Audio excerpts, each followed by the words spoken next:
TV triple 9 news కి స్వాగతం. Nalgonda municipal corporation Congress party 2వ డివిజన్ కార్పొరేటర్ అభ్యర్థి కురుచల నరేందర్ అన్నారు. 2వ డివిజన్లోని పానగల్లు ప్రచారం నిర్వహించారు. ఈ సందర్భంగా ఆయన టీవీ ట్రిబుల్ 9 న్యూస్ తో మాట్లాడారు. కాంగ్రెస్ పార్టీ చేస్తున్న అభివృద్ధిని చూసి ప్రజలంతా తమ పార్టీకి ఓటు వేయడానికి సిద్ధంగా ఉన్నారని అన్నారు.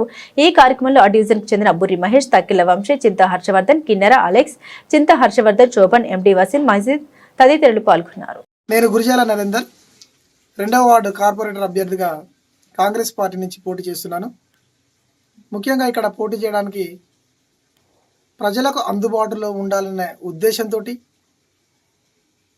రిటైర్డ్ అయిన తర్వాత శేష జీవితంలో ఖాళీగా ఉండకుండా ఇంతకాలం విద్యార్థుల కోసం ఎలా కృషి చేశానో చివరి దశలో రిటైర్డ్ అయిన తర్వాత ఈ మా వార్డు అభివృద్ధిలో భాగస్వామ్యం కావాలని, ఆ భాగస్వామ్యాన్ని ప్రజలకు గుర్తింపుగా మేము నిలిచిపోవాలనే ఉద్దేశంతో, ముఖ్య ఉద్దేశంతో వచ్చేసాను.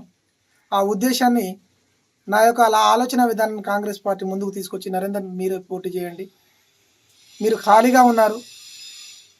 గతంలో నేను విద్యార్థి దశ నుంచే ఇక్కడ స్నేహ యూత్ క్లబ్ అనే ఒక క్లబ్ను స్థాపించినాం.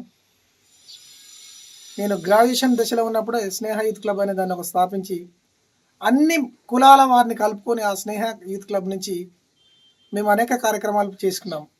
అప్పుడు పానగలకు ఎస్ఎల్బిసి నీళ్ళు అనేవి వచ్చేవి కావు.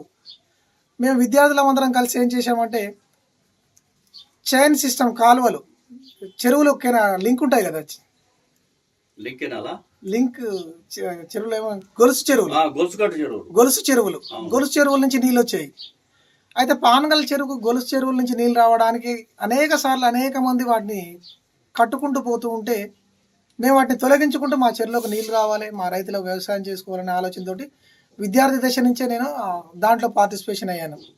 నేను నాతో పాటు నా మిత్రులందరూ కూడా ఆ ఉద్దేశంతో పోవడం, ఆ గొలుసు కట్టు ఉన్న చెరువు యొక్క లింకులని మూసివేసుకుంటూ వచ్చి మా చెరువులోకి నీళ్ళు రావడం, మా రైతులకు పంట నీళ్ళు అందించడం, వాళ్ళు ఆనందపడుతుంటే మేము ఆనందపడడం అనేది మాకు విద్యార్థి దశ నుంచే ఆ ఆలోచన విధానం ముందుకు తీసుకుపోయినాం.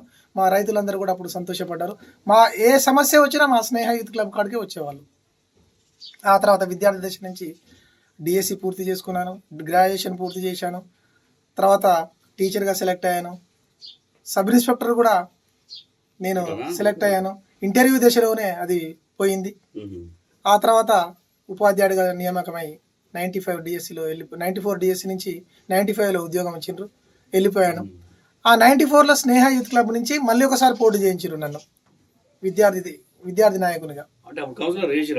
పోటీ చేసిన అప్పుడు ఒక 60 ఓట్స్ తోటి మేము ఆ చెరువులోకి నీళ్ళు తీసుకురావడం పోటీ చేసి 2004లో 1994లో ఉపాధ్యాయ వృత్తిలోకి నియామకం కాకముందు డిఎస్సి రాసిన.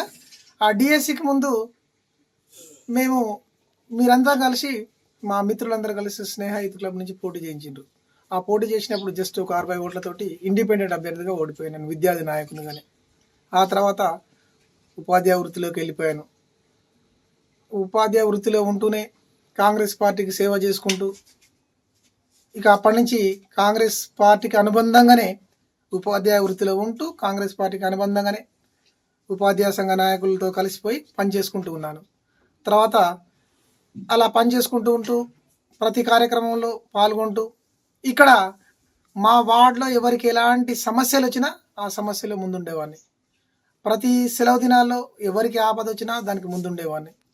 ఇలా అనేక సమస్యల్లో ఒక యువకులు ఒక హత్యలో గంజాయి తాగి 2017 సంవత్సరంలో ఒకరిపై ఒకరు పొడుచుకొని హత్య చేసుకున్నారు.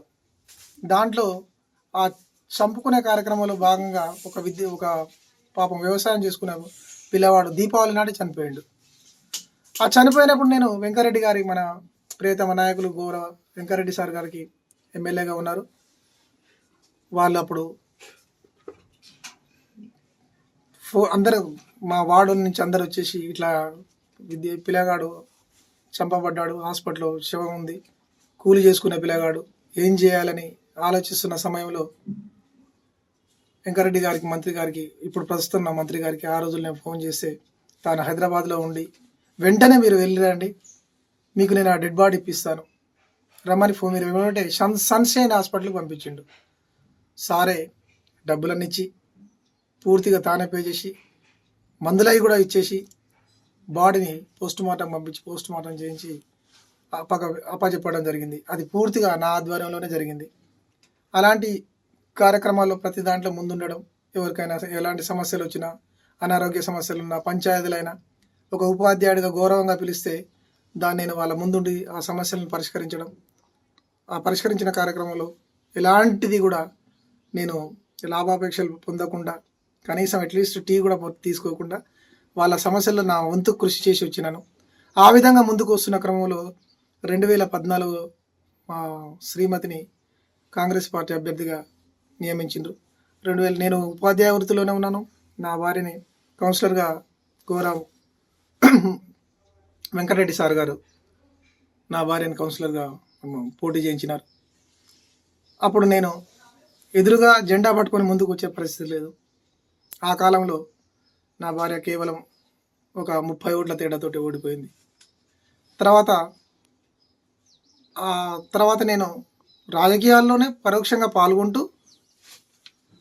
మళ్ళీ దశలో రెండోసారి వచ్చిన ఎన్నికల్లో 2019లో నేను ఎన్నికల్లో పాల్గొనలేకపోయినాను. ఎందుకంటే ప్రజలకు ముందుకు రాలేక నేను ఎక్కడో పాఠశాలలో ఉంటే ప్రజల అవసరాలు తీర్చనప్పుడు వాళ్ళందరూ నన్ను తిడుతుంటారు. కాబట్టి ఆ సమస్యలు తీర్చలేని దశలో నేను రాజకీయాలకు రావడం, నేను పాఠశాలలో ఉండడం, నా భార్య ఇక్కడ చేయలేకపోవడం అలాంటివి జరగవచ్చు అనే మంచి ఉద్దేశంతో పోటీ చేయలేదు. ఆ తర్వాత ఇప్పుడు వచ్చిన ఎన్నికల్లో సార్ నేను రిటైర్డ్ అయి ఉన్నాను అంటే ఇక్కడ నరేందర్ అనే ఉపాధ్యాయుడు రిటైర్డ్ జస్ట్ 3 నెలల కింద రిటైర్డ్ కదా, ప్రజలకు అవసరాలు తీర్చడానికి ఖాళీగా ఉన్నాడు, ఏ అవసరమైనా ముందొచ్చి తీరుస్తాడు, ఈ చివరిగా ప్రజలకు కావాల్సిన ఏమైనా అందించడం జరుగుతుందనే ఉద్దేశంతో మనకు కావాల్సిన నిధులని నేను ఇస్తాను, ఎలాంటి అవసరాలైనా ఇస్తాను, ఆ మధ్యలో నన్ను కేవలం ఒక కార్పొరేటర్గా ఉంటే ప్రజల అవసరాలు తీర్చడానికి కావాల్సిన సమయం కేటాయిస్తాడనే ఉద్దేశంతో సార్ నన్ను కార్పొరేటర్ అభ్యర్థిగా సెలెక్ట్ చేసిండు. దాన్ని ప్రజలందరూ కూడా చాలా సంతోషంతో ఆమోదించిండ్రు. ఇక్కడ ఉన్న అన్ని బూత్ కమిటీ సభ్యులు కానీ, వార్డు సభ్యులు కానీ చాలామంది సంతోషం వ్యక్తపరుస్తూ చేయడానికి కావాల్సిన సమయం ఇచ్చిండు. ఈ అభ్యర్థి అయితే సరిపోతాడనే ఆలోచనతోటి నన్ను ముందుకు తీసుకుపోతున్నారు. కావాల్సిన వార్డు సభ్యులు, కార్యకర్తలు, ఓటర్సు అందరూ నాకు సంపూర్ణమైన మద్దతు ఇస్తుండ్రు.